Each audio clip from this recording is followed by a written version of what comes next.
Let me ask you something. If Street Fighter 2 was real, so in real life, when you got into a brawl with somebody, you could do a Hadouken fireball or a Dragon Flame uppercut, do you think that people would be as cocky and stupid and talk as much shit as they do now? Couldn't agree with you more, bitch. Final round. Fight! As the Extreme channel is pushing towards 50,000 subscribers, these are just a few of the statues we are giving away on the journey there. If you want to know how to win one, stay tuned for later in the video. Hey guys, big thank you for tuning into the Extreme channel today, because today we're reviewing an older statue by PCS, formerly Pop Culture Shock Toys. This is Ken from Street Fighter 2. Now, I was a huge Street Fighter 2 fan growing up. It was one of my favorite video games. We would have huge tournaments, and Ken was actually my player of choice. I purchased him right when he came out, but I have never reviewed him, so I'm reviewing him for a few reasons today. Reason number one, because I've never reviewed him.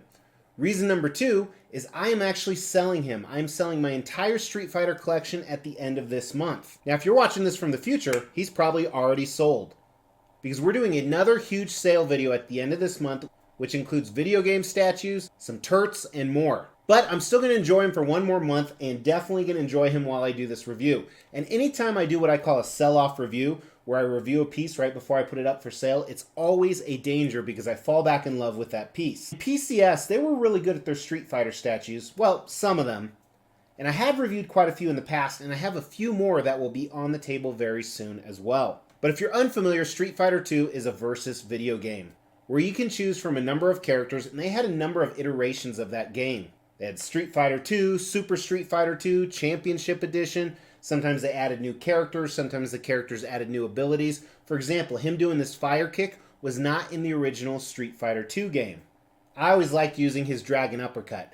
I was the bomb with that. Or at least I thought I was the bomb, until I played Gem Mint in New York and he kicked my ass in Street Fighter 2. But anyway, let's dive into the Extreme review of this guy, because he is a very, very cool piece. So first thing we're going to do is we're going to kick it off with concept. Now, PCS, when they made these Street Fighter pieces, they did them in different iterations as well. They seem to match some to a line together, and then they revamped the line. This is part of that revamping, and you can tell by the base. They have this base that matches some of their other pieces like M. Bison and Zangief. I've reviewed both of those, but it's this circular base with kind of these nodules on it, and that's no exception here. And this is what I would call a sub-base, because on top of that, we have the actual base. And here you have some rock. Rock that's not only destroyed, but it's flying through the air, assumably from Ken's powerful kick, which is kind of cool. I like the motion of this statue, because this is a very, what we call dynamic statue, meaning he's in the middle of an action. You can clearly see that because he's standing on one foot. His gi and belt are kind of flowing in the wind, and he has that awesome kick. Not only is the kick itself awesome, the rest of his body follows that story, but you see this flame that's coming behind it made out of this translucent resin we're going to look at during paint and sculpt. And he has this fierce look on his face. I absolutely love it. He looks badass. He looks ready to brawl. And he's staring his opponent down. This is a fantastic piece to put fighting one of the other pieces. For the longest time, I had him with that Zangief statue. You can actually check out the review of this right here. Now, I think the concept is fabulous, and I think in normal situations, this would be a 5 out of 5. The reason it's only going to be a 4 out of 5 for me is because this was not my favorite move. I wish they would have showed him doing the Dragon Uppercut. That would have been my top choice, or the Hadouken Fireball. Now, design is complex and simplistic at the same time. First, for simplistic, this is it. There's no additional display options. What you see is what you get, how you have to display him. Now, it's been a long time since I unboxed him, so I don't remember how many different pieces there are. I assume the base is one piece, Ken's another, the flame kick is probably another. Most of the time his hands come off, but everything flows together really well. Now, I know you're probably wondering too, why do you have a Sub-Zero head in here? Well, I previously owned PCS's Mortal Kombat pieces. I own this Sub-Zero right here, and he came with a broken portrait, so they sent me another one. This is the broken one. I thought it looked really cool on this, even though it's a crossover of video games. Thanks for that extra special glimpse into your life, Mr. X. Let's measure him. The diameter of the base is about 10 inches or so, which isn't bad. Obviously, the rocks jutting out and the flame kick will make it a little bit wider or deeper. The highest point is at his foot is just under 23 inches. So that's another fantastic thing about this statue. It's very displayable. Now, while there aren't any switch out options, I don't think there needs to be. I think this looks great. I think his portrait is fantastic.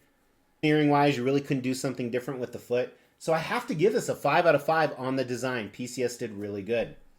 Now let's dive into the paint and sculpt. And again, PCS seems to be kind of hit and miss. I think they did a really good job with this one. Check it out. All right, so let's dive into this guy. Starting with the base, very plain. You see a few rivets on the side, so it's almost this metallic structure. And one thing I like, I talked about how all of the ones in this line have a similar base. They're all different colors, so they're the same shape, but different colors. I think they did a great job on the rocks here.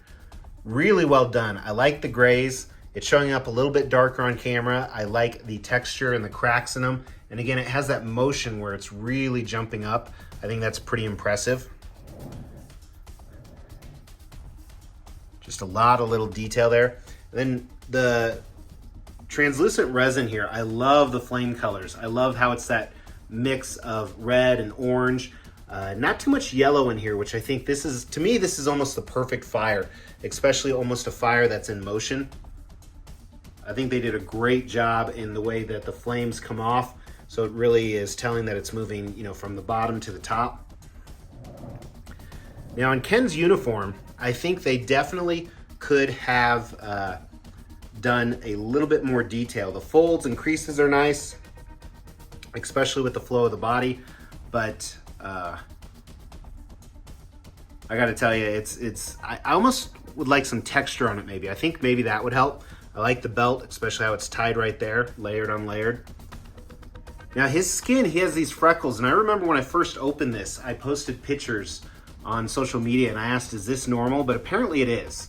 So those were intentional. I don't know if that's game accurate or not. His gloves here, the padded gloves for beating the pulp out of people, look good. They look like actual padded gloves, fully sculpted. His anatomy's done well. You see a few blue veins in there, along with the rippling biceps. And I think this arm's an even better example. And again, he has those freckles all over, which I'm just not a fan of, but I think it was pretty intentional. Now, one area I did notice on his foot here, the print's not the best, like especially in between the toes, and you see that a lot. So I think this is more of like a QC issue up here. His portrait, they did a really nice job. The look in his eyes, a little bit of a moist effect on his tongue. His teeth, kind of hard to tell down below, especially the top row. They could have differentiated them a little bit more. Almost looks like one huge tooth.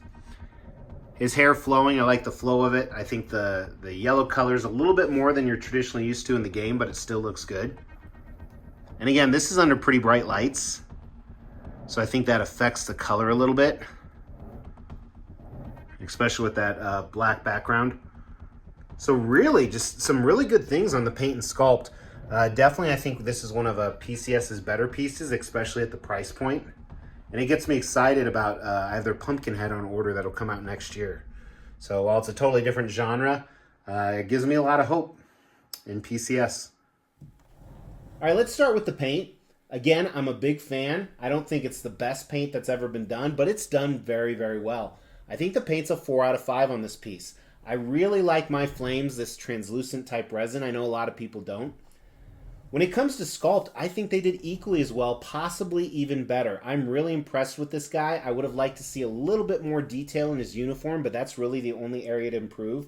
So I give it also a 4 out of 5, a very strong 4 out of 5 at that. Now, since this is an older piece and it's long sold out, we're not going to rank the value of it. However, let's talk about the value. So they made 300 of these and the retail price was $500. That is fantastic in my opinion. And there's not a lot of Ken statues out there. I do know Prototype Z recently released a new one. I think it's still up for pre-order. And they do really good work. I've reviewed their Ryu piece right here. Yeah, that's how I pronounce it, Ryu. If you don't like it, go cry to your mom. But for me, $500 for an edition size of 300 of a badass statue is really, really good. Now, does he have the X Factor? You know, he is my favorite of all the Street Fighter statues. There is no doubt about that. My M. Bison, probably a close second. And as a disclaimer, I recently reviewed Prime 1 Studios' new Ryu, but that's actually in the future. For me, at least. It's in the past for you. It's already aired, but I haven't received that statue yet, so that may be even better than this. I assume it will be. While he doesn't have the X Factor, I think this is a strong 4 out of 5 statue. The only thing that I don't like about it, and again, it's nothing against the statue, is he's doing the signature move that I don't love. I love 2 of the other signature moves more. I'll probably be keeping him, even though I'm getting rid of my Street Fighter collection, if he was doing that dragon uppercut. So throw down in the comments below, what was your favorite Versus game growing up? And the reason why I ask you to comment that, because you may win a statue. We will be giving all of these statues away, plus additional ones, at every 5,000 subscriber milestone. To win one of these statues, all you have to do is make sure you've liked this video, you've subscribed to the channel, you've hit that bell notification, and then just drop a comment below. Every 5,000 subscriber milestone, we are going to do a random drawing and pick a random comment and give one of these statues away, plus some additional ones I'm not showing right now. The more videos you comment on, the higher your chances are to win. So guys, I really appreciate you tuning in, especially since it's an older statue. Make sure to not only like this video, but subscribe to the channel if you want to... You know what to do. I say it every other video. Take care. Talk to you soon.